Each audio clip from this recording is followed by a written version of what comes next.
Balochistan liberation army పాకిస్తాన్కు వ్యతిరేకంగా పోరాటాన్ని మరింత తీవ్రతరం చేస్తోంది.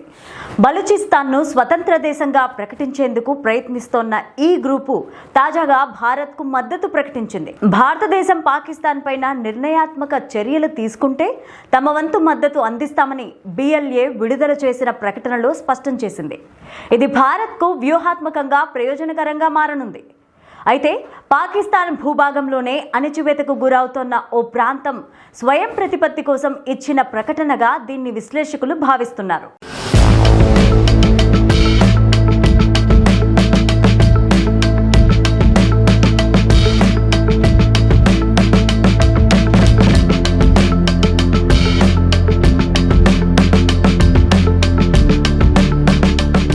పాకిస్తాన్ సైన్యం బలూచిస్తాన్ ప్రాంతాన్ని పర్యవేక్షించడంలో మానవ హక్కులను ఉల్లంఘిస్తూ భారీ దాడులు చేస్తోన్న ఆరోపణలు వినిపిస్తున్నాయి.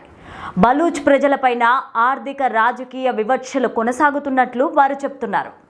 ఈ పరిస్థితిలో BLA చేతిలో ఆయుధాలు రావడం, పాక్ ఆర్మీ స్థావరాలపైన వరుస దాడులు చేయడం, సుమారు 39 ప్రదేశాలను లక్ష్యంగా చేసుకున్నట్టు ప్రకటించడం తీవ్రంగా భావించాలి. గత 48 గంటల్లోనూ అక్కడ దాడులు తీవ్రంగా పెరిగినట్టు తెలుస్తోంది. ఇది పాకిస్తాన్ వినాశనానికి ఒక సంకేతం అన్నట్టు నిపుణులు అంటున్నారు.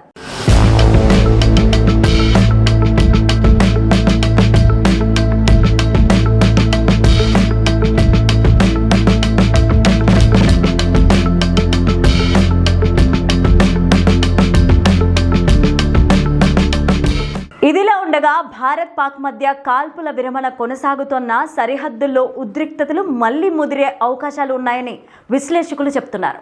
పశ్చిమ సరిహద్దుల్లో భారత సైన్యం అప్రమత్తంగా ఉందని అధికారులు ఇప్పటికే స్పష్టం చేశారు. ఈ నేపథ్యంలో BLA పరోక్ష మద్దతు భారత్కు భద్రతాపరంగా సహాయపడుతుందని అంటున్నారు.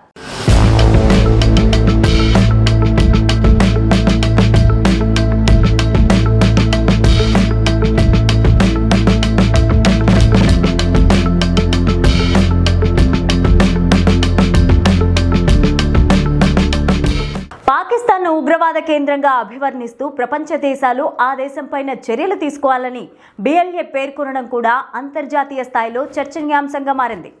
బలూచ్ ప్రజల ఆకాంక్షల్ని నెరవేర్చే దిశగా వారి పోరాటం కొనసాగుతోన్నా ఇది ఆ ప్రాంతంలో మానవ హక్కుల పరిరక్షణ, స్వాతంత్ర ఉద్యమాల విలువపైన కొత్త చర్చకు దారితీస్తోంది. మరోవైపు బలూచిస్తాన్లోని మానవ హక్కుల కార్యకర్తలు తమ ఆందోళనను ఈ మధ్య మరింత ఉధృతం చేశారు. ఈ నేపథ్యంలో BLA ఆయుధ పోరాటం కొత్త మలుపు తీసుకోనుంది. ఈ పరిణామాలతో పాకిస్తాన్ అంతర్గత స్థిరతకు ఇది పెద్ద సవాల్గా మారుతుంది అనడంలో ఎలాంటి సందేహం లేదు.